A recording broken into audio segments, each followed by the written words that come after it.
Hello, and welcome to another episode of Through the Monocle. Today, we will be continuing our series talking about Christopher Nolan movies with 2006's The Prestige.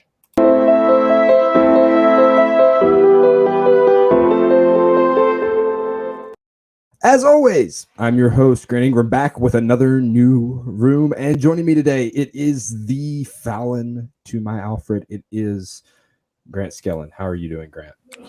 I'm doing good. How are you? I'm doing quite well. I will say a movie in which Batman plays Alfred and Alfred plays some other dude, while Wolverine is the villain, or I guess not the villain. Nobody's a villain in this movie, but he's the other guy. Everyone's a villain and no one's a villain at the same time. Right, and that's what makes the movie so good.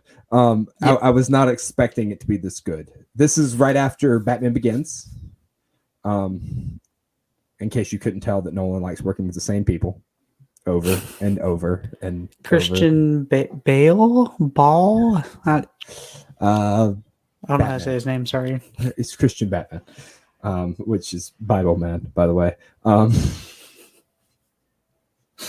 Yeah. Stupid jokes aside.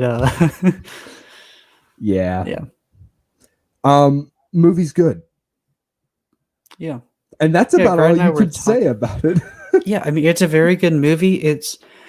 They talk the whole time about magicians and how they have secrets and how they have their own tricks. You can see those slowly get unveiled as the movie goes until it ultimately climaxes at the end with the big reveal and then the couple other reveals, and it's very nice. I like how Taylor put it in the Slack. I don't know if you saw that. The movie tells you the rules at the beginning, and then uses those against you at the end. Mm-hmm. And you don't like it's a masterfully done twist. Yeah, like I wasn't expecting it at all, but then you look back and you go, "Yeah, I probably should have expected that." If we're being honest, I mean, we can't talk too much about it. It's the problem because like the entire movie changes in the last 30 seconds, and that's the beauty of it. I do want to mention the movie is criminally underrated. It has a 76 Rotten Tomatoes and a 92 audience score. The 92 audience score fits. Yeah, for sure. 76? Are you kidding me? You're fired. Get him out of here. My favorite of the bad reviews comes from Joshua Rothkopf, who says the Who's bilking whom mind games make for compelling fun, but once the presto moment of the Prestige is revealed, you're left with nothing but shattered illusions. Which is like saying the movie does its job too well. So, bad review. Yeah. I would imagine there are a good chunk of that. One person, Kathy Mayo, said the Prestige does not impress as a magic act. It is an elaborate contraption that leaves the viewer confounded and confused, but never feeling particularly entertained or delighted by the performance. And I don't know that we watched the same movie. Yeah, I don't think we watched the same movie at all. What credentials does this person have? Magazine of fantasy and science fiction. So this should be her movie. Another good one from Fernando F. Croce at Cinepassion says it's risable in Anity. I'm sure there's a full review there somewhere, but the link to it can't be found. It's in a movie about people who make their livings on misdirection, the Prestige utterly forgets to employ its own. Again, I don't know that we're watching the same movie as Brandon Phibbs at brandonphibbs.com. Yeah, no, this guy needs to be canceled. Yeah, we're definitely not watching the same movie because you want to talk about misdirection. How about the fact, Shh. Bleep that. All right. Nah. Spoilers. Movie's criminally underrated. It's very good. We're almost 5 minutes in. We're fine. Talk about misdirection. And yeah, the twin reveal at the end about how they how elaborate they got in their trickery. Like Mm-hmm. the one brother chopped off 2 of his fingers and then went and got executed for his brother. Like, come Mm-hmm. on, cut me a He didn't get break. executed for his brother. It was his fault. I mean, he even said, "I should have listened to you when you told me not to go." That, by the way, was the first moment that where you actually could tell they had swapped. Because if you notice, the person that did so Fallon didn't talk the entirety of the time, right? Mm, So Alfred was talking to Fallon mm. and said, "We're staying away from him, you and I. We're done." Okay, I And can then see he, that now. and then Yeah. he says, "Yeah, see, that's where I'm getting at. For a movie that is so much about people who employ misdirection, it employs its own really well. Hmm. For Um, sure. fantastic film. Hmm. Did you expect the Tesla thing to actually work? Like the contraption? I did it or did it not? I'm so confused. It did. It did. Yeah. That's why Hugh Oh yeah, Jackman's yeah, yeah. character was able to survive. Yeah, now I'm getting confused now as we're talking about it, like what's true, what's real, and what isn't. It It's still playing mind games on me, and I finished watching it like 3 hours ago. It's yeah. crazy. Um, I just finished it. I will say, like when we mm, logged on, I'd been done for about 10 minutes. mm, Yeah. Um. yeah, but Good movie. I wasn't sure. I mean, when I saw the with the hats out in the forest, I'm like, okay, yeah, I don't know if forest is the right word, but I saw there were hats out there. I'm like, okay, I guess it does work. See, my thought when I saw the hats was that they were just trying to trick him into believing it worked to give them more time, Mm, right? More money. But it did work, which is why he was killing the man in the box hmm. every day, which is just, I mean, a lot. Yeah, Right? A lot. or no, not even that. Just help. Also, the review or the reveal that Agiers was always the count, I thought was masterful. So, like he Mm, mentioned at the beginning, he had rich family that didn't want him tarnishing their name with his dreams of the theater, hmm. and then to pay it off like that is incredible. Yeah, for sure. And you're like, of course it's you. It was always you. Like, come Yeah, on. yeah. More trickery. More trickery. I mean, the movie is fantastic. Like, Hmm. fantastic movie is fantastic. Is the moral of the story. Yeah. So, at what point did you realize the trickery going on With the twins, with the twins, with all of it? I think I already mentioned with the twins. I didn't realize the twins thing until the other twin like got revealed after he shot him. Okay. Like I straight up didn't realize that they were twins. I definitely, if I was paying like a lot closer attention, like you said, you caught the like I told you not to, and Yeah. like you caught that. I didn't catch that. I heard the line. I just didn't think You back. think? Oh wait, it was said the other way. Yeah. And that, I mean, that's the mark of a good movie, right? Because you can see all of it, and my first thought was, well, that's kind of a goof, and then it pays off, and you're like, oh, okay, yeah, Yeah, yeah. But I mean, it's like with the Tesla machine, though. I mean, I figured as soon as we saw the hats, I'm like, okay, I guess the machine did work, and they just didn't know where the heck it was putting it. But then you start getting the like, oh, there's a bunch of hats. In my head, I'm like, wait, is it going to clone him? Like, I did have that thought, but then it went away as the movie went on, and then I'm like, okay, it did, it yeah. did. I like the obsession of a Jeers, like how Hmm. just driven mad he is by this inability to top Christian Bale's character. Hmm. Both of them. Yeah, I mean, it kind of goes both ways though, because then Bale was obsessed with sabotaging. Is it Angier? Looking at the IMDb, there's an N in there. Okay, and Jeers. My bad. Um, like it went both ways because then Bale and I say Bale, Fred and what Bale. was the brother's Might, name? might as well just say Bale. Fred and Fallon. Fred were just intent on sabotaging Angier too. So it went both ways because they were both trying to find ways to get at each other. I think Angier started it, right? Because when Bale may or may not have killed his wife, right? Well, I think the question is who put the lock there, or was No, the there's wife the died because of the knot. oh okay that I He got couldn't. thrown off then with the I guess the back and forth of the lock with the lock being the one that killed the clone. Right, the lock was the one that Okay. killed the clone. Yeah. Yeah. Also, like, as you watch it and you see the like every time he kills the clone, he's got all the blind stage hands, right? And he takes the box covered back. Like that just is, gosh. Yeah. It definitely had something in there. Had to I get his mean, hands dirty.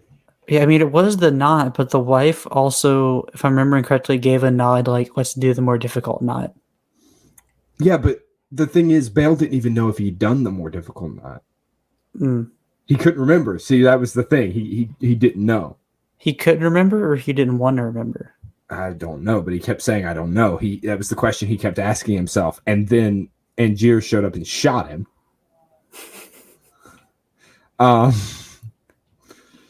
As you do, as one does. As one does. So Angier shows up and shoots him. They end up having to cut off the other brother's fingers, like whatever.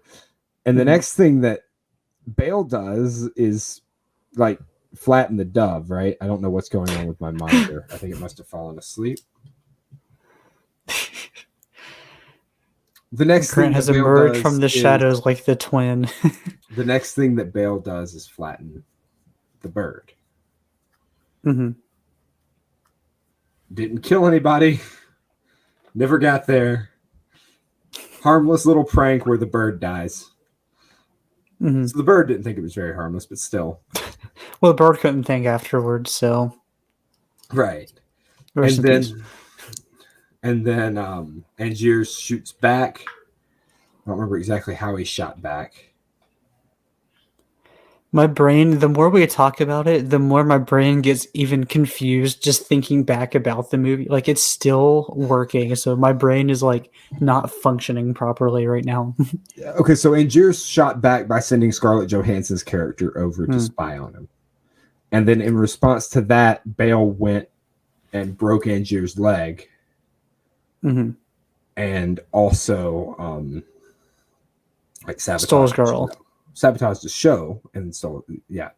Well, one of them stole his girl, while the other one remained faithful to his wife.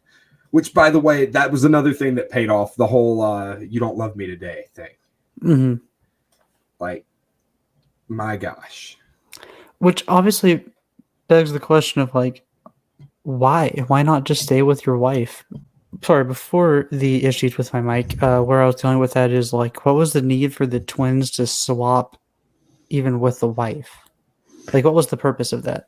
They had to be swapped every day, right? But why? Because you couldn't swap backstage. Somebody would see you or whatever. So there only could be one of them. That was the thing. It wasn't that they were swapping. It was that there was only one. And in order for each of them to get their half of the life, there was only one. My brain can't process that right now. Another thing, looking back when Bale starts out, we were two young magicians. You think he's referring to himself and Angier's, right? Yeah. Twins. Yeah.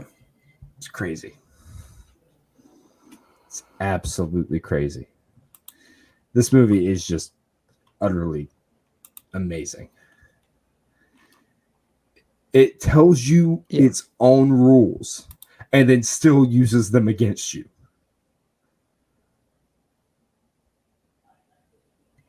It's fantastic. My question was there a third twin? Was there a triplet? Or not a triplet, but did one of Bale's characters use the machine? I wondered. Because if he did, would that explain why we saw him being reunited with his daughter in one scene and simultaneously killing Angiers? Was there a third man that hung? Is it possible there's another Angier alive somewhere? Probably not, because we saw him kill all of them, right? Maybe. Maybe. So there is a sequel here. I just want to say, like, there is another one you could do. Yeah, I mean, it's just the same. Oh, I thought you were saying there was a sequel. No, I mean, there is a sequel if should you want to make it. There's the potential for a sequel. Right. This movie is fantastic. Like, utterly, the freaking 76 is utterly ridiculous. How would you relate it to the movie we talked about last week in Insomnia? Similar somewhat in terms of just the hold on. I'm trying to the Nolan-y think. Yeah, I was almost thinking more back to Memento.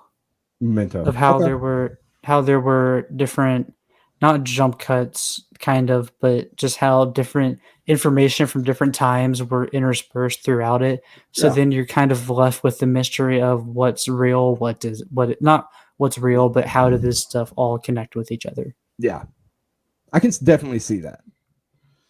Like it is more like, I'd say it's kind of a mix of the two, because it's got that mystery element and it's got that like time jumping element, because Nolan refuses to tell things in order, which is great. I mean, just fantastic. Yeah. The Nikola Tesla thing was really cool. I wasn't expecting him to be in this movie at all. But again, I knew nothing about this movie going into it. But he actually, at one point, was in Colorado Springs doing electrical experiments at his lab. So that is cool. So that is, I'm assuming, like time period true, like to his location. You know, this is a true story, right? It's every bit of a true story. Really, including the fact that the infant was played by Christopher Nolan's child. That's crazy. It's insane. Yeah, absolutely insane. I didn't realize Christopher Nolan had children. One of the fun facts, one of the trivia things on IMDb is Alfred Borden's infant was played by one of writer, producer, and director Christopher Nolan's children. That's awesome. I will say this movie is just fantastic, and the fact that he made them between Batman movies is even more fantastic. It's hard to we've done our best, but it's really hard to discuss individual aspects and stuff that happens in the movie because of how complex it is and how everything appears one way, and then you look back later and you can see layers in it. It almost all happens at once because of that. Yeah, and yet not at the same time.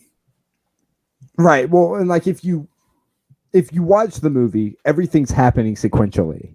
But then once you realize it's two people, it all happens again. And you realize it's two people. And that's the interesting thing. Yeah. So for Angier's look-alike, they gave Hugh Jackman prosthetic earlobes to play the look-alike double, where he didn't have those, so he was just him as Angier. Yeah, which is cool, by the way. Like, he played so many different characters. Both of the stars of this movie played dual roles. You don't see that much anymore, but they both played dual roles, and that's awesome. Yeah, and they both had aspects of like being like the main character and also like the villain, like at different times. Like the way you view each character changes multiple times throughout the movie. Yeah, and it's very layered and it's very good.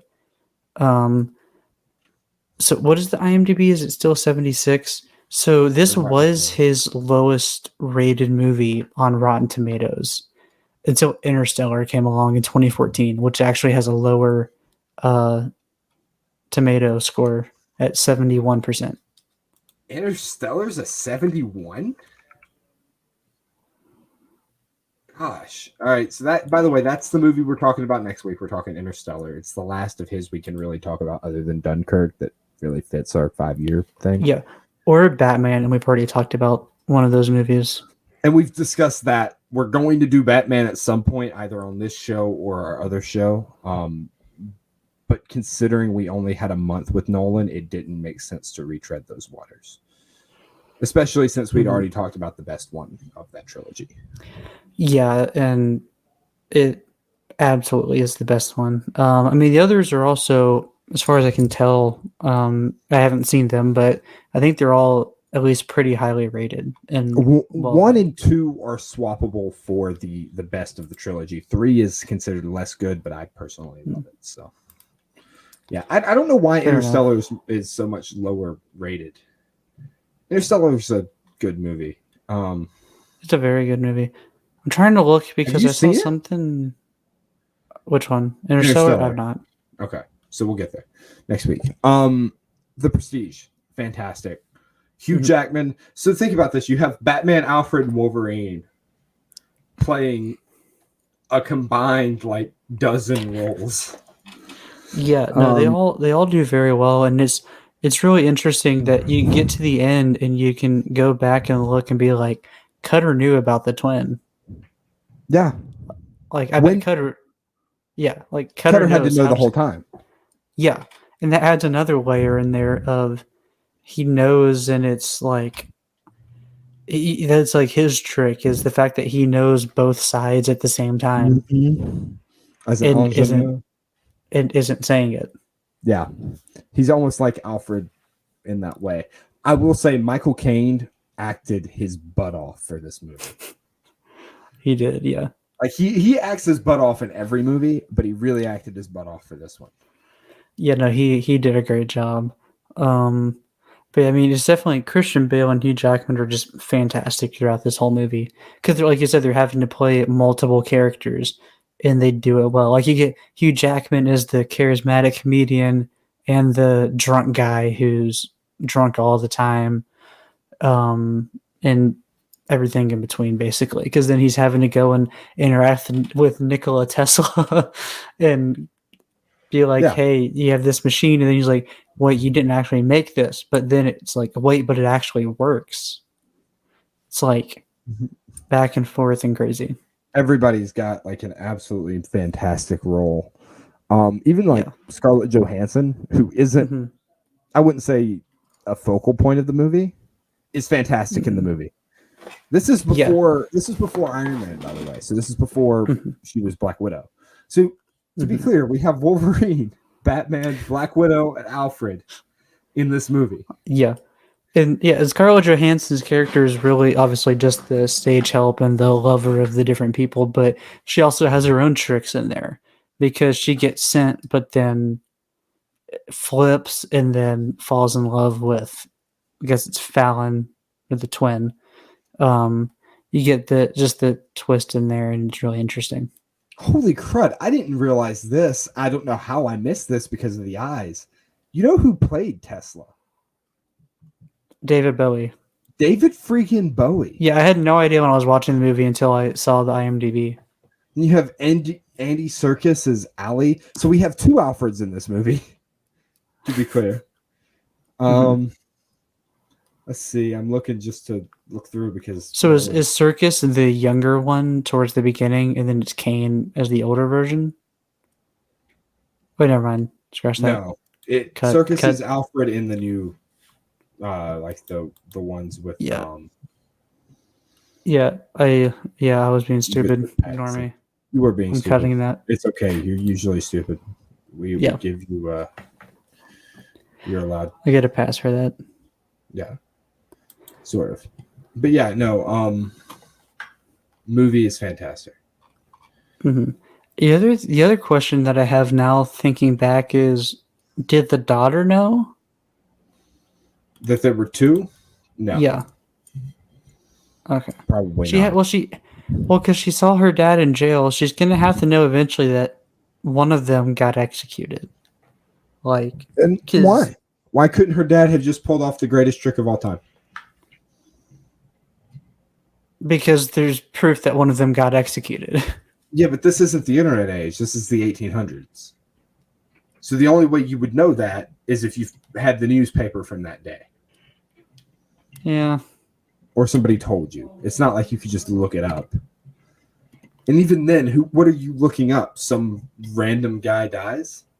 Well, but then the other question would be like, did the whole twin thing is cool, but then you can also leave the question of like, well, people are going to see him around and they'd be like, well, I'm a twin.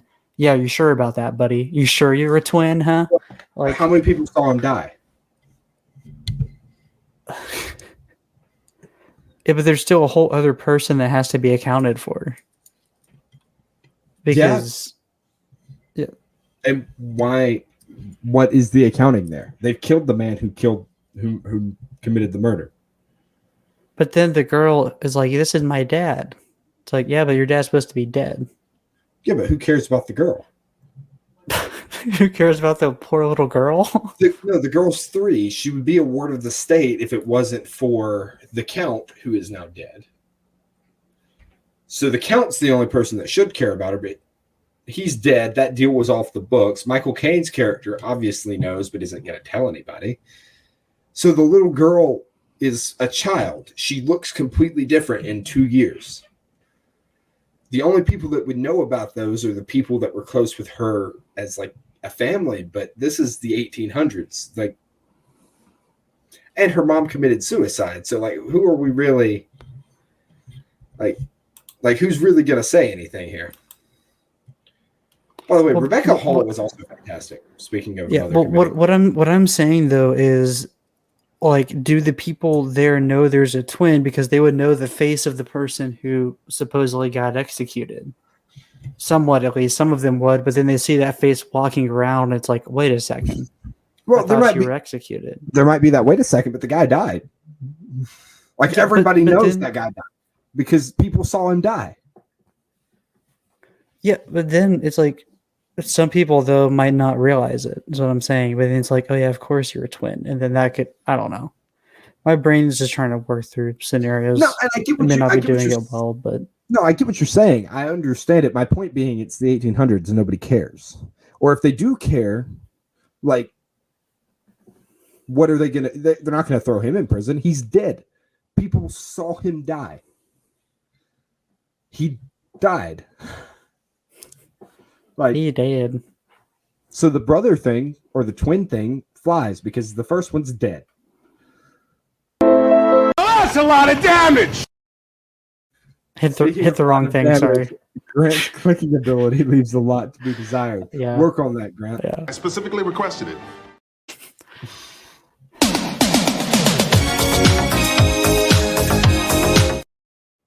So as this begins to devolve into clips,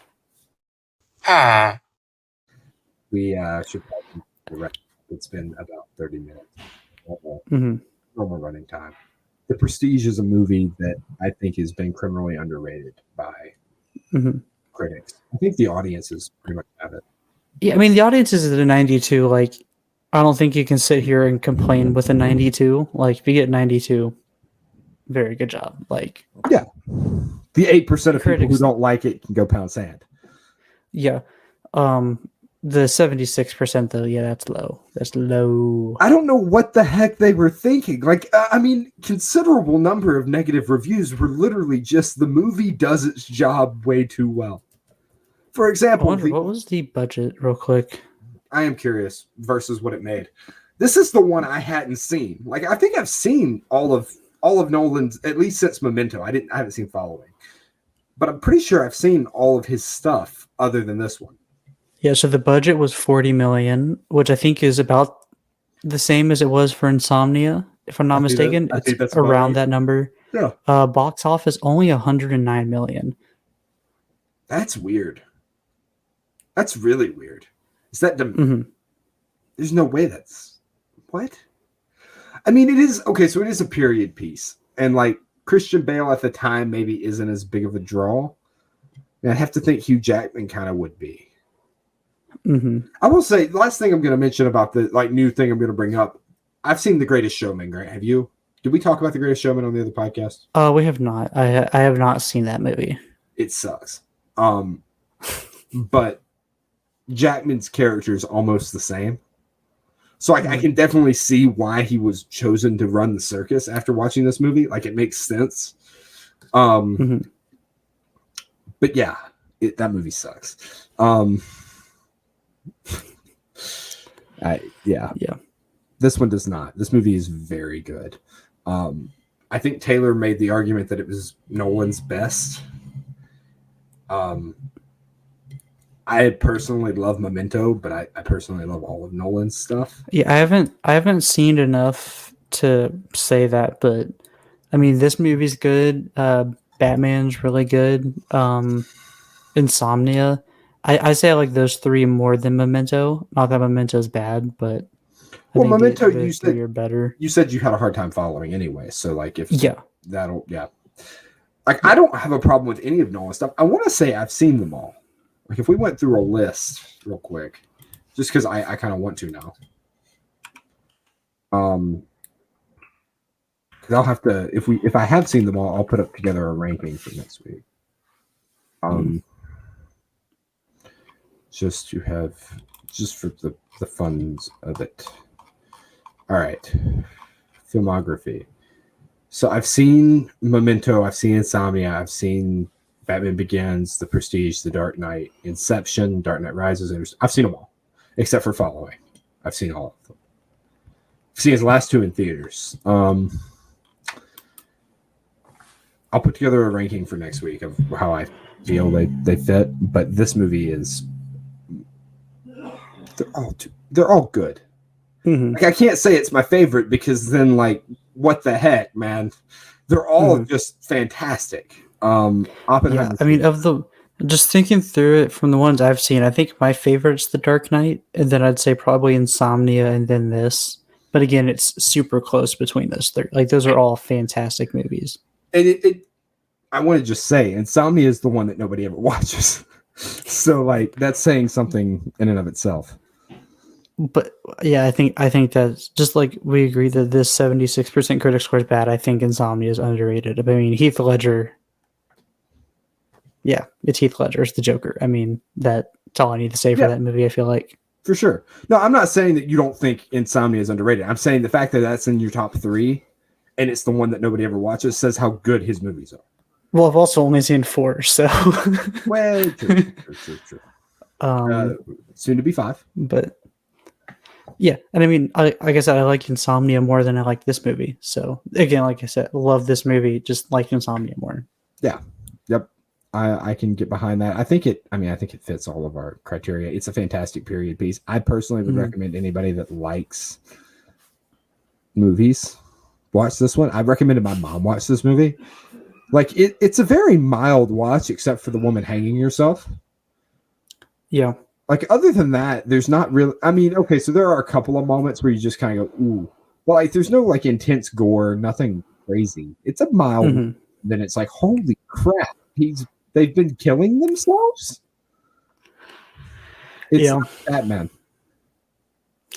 Batman. Sorry, I'm proud of my my Batman 1992 figure. I bought it the other day. It's pretty dope. Yeah. Anyway... Next week, we're talking Interstellar. We finally have an answer. Tune in next week, not only to hear us rant and rave about what is apparently Nolan's worst. Apparently. According to critics. According to critics, who are notoriously stupid. Which is why we're critics. Listen to us rant and rave about that, and listen to us announce our next director. Will it be one of your favorites? Will it be Tarantino, Scorsese? Will it be... I don't know. Villeneuve? I don't know. I can't. If we've decided, I don't even remember. So we I'll haven't find out. Decided yet. We're going to decide this week. Yeah. Also, just wanted to give it a quick shout out in case anybody's still here. Go check out our Own Versus link. That's ntan.ownversus.com. You can play for free and win some money. It's good, or not win. Earn some money because it's not gambling. Cool stuff. We put together some cool content there. They are paying us. It's awesome. Go check that out. Go check out our other show, but we'll mention that in just a moment. So, if you've enjoyed, go to patreon.com/theculturednerd, and there you can choose from a tier list of all of the shows and decide which ones you want to give your money to. If it's ours, we will thank you so much. Your subscription will help pay for things like My Little Batman minifigure to hold up, and also our ability to watch these movies that we enjoy talking about so much. That is greatly appreciated. If you want to support the network as a whole, that is also greatly appreciated. You can do all of that there from patreon.com/theculturednerd. As always, I've been your host, Grant Ingram. And I've been your co-host, Grant Skillen. Thank you to each of our Patreon supporters. Thank you to Jose for the logo and Taylor for the intro. And thank you, the viewer, for joining us. Please leave a like, subscribe, do like Michael Keaton's Batman Says, and tell all your friends about us. It really does help us out. We're trying to build something from scratch here, and, well, we're trying. You can scan that QR code there on the left to check out more of the Culture Nerds offerings. Odds are you've seen it, but if you haven't, that's worth doing. You can scan that QR code on the right to check out more of Much Talk About Nothing, more of us. We've got an interview with 3711. Wow, nice interview. 3711. We've got an interview with Mr. Gabe Lee coming out either today or tomorrow. It'll be out by the time you see this, for sure, as we record this on Thursday.